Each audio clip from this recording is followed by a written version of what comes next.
In the mid-20th century, if you were flying internationally, you were likely flying Pan-American World Airways. Pan Am wasn't just an airline, it was an American icon. With its blue globe logo and pristine, white aircraft, it defined the era of luxury travel and connected continents that were previously weeks apart by sea.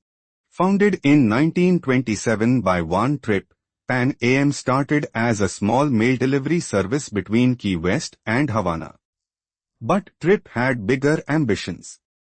He was the driving force behind the Boeing 314 Clipper, the famous flying boats that allowed the airline to conquer the Pacific and Atlantic Oceans long before land-based jets became the standard. By the 1950s and 60s, Pan Am was the unofficial flag carrier of the United States. They didn't just fly planes, they pioneered the industry. When Boeing was designing the legendary 747, it was Pan Am that pushed them to make it big, essentially creating the jumbo jet category to accommodate the massive surge in passenger demand they anticipated. The trouble began with the 1970s. The massive bet on the 747 backfired. Pan Am had ordered dozens of these jumbo jets just as the world hit an economic downturn and an oil crisis. The cost of fuel skyrocketed, and suddenly, those massive, half-empty planes were bleeding money at a terrifying rate. To make matters worse, the Airline Deregulation Act of 1978 changed the rules of the game in the US. Before this, the government protected airline routes and set ticket prices. Deregulation opened the doors for competition, allowing new, leaner airlines to undercut Pan Am's prices on their most profitable routes. Pan Am didn't have a domestic network to feed its international flights.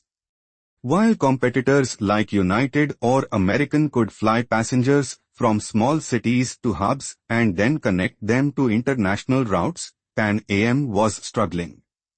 They tried to fix this by acquiring national airlines in 1980, but the integration was a complete disaster. The acquisition of national airlines was supposed to give Pan Am a domestic presence, but the two company cultures were worlds apart. The merger cost millions, created internal chaos, and failed to capture the market share they desperately needed to stay afloat. By the mid-80s, Pan Am was essentially selling off its assets to survive. They sold their iconic headquarters in Manhattan, the Pan Am building, and even sold their Pacific routes to United Airlines. They were cannibalizing their own business just to keep the planes in the air for a few more months. Then came December 1988, a date that changed everything. Pan Am Flight 103 was destroyed by a terrorist bomb over Lockerbie, Scotland. The tragedy, which killed 270 people, devastated the brand's reputation.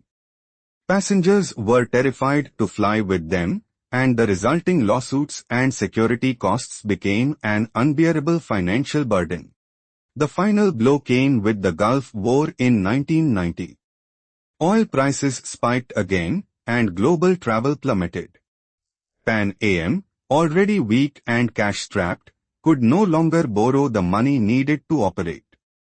They filed for bankruptcy in January 1991. On 4th December 1991, the last Pan Am flight touched down.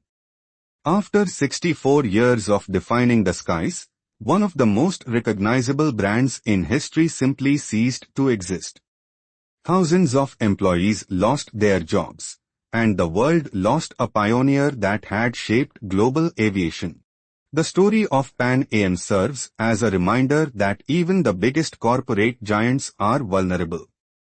Whether it is over-leveraging on new technology, failing to adapt to a changing regulatory environment, or lacking a scalable business model, history shows that reputation alone cannot save a company when the numbers no longer add up.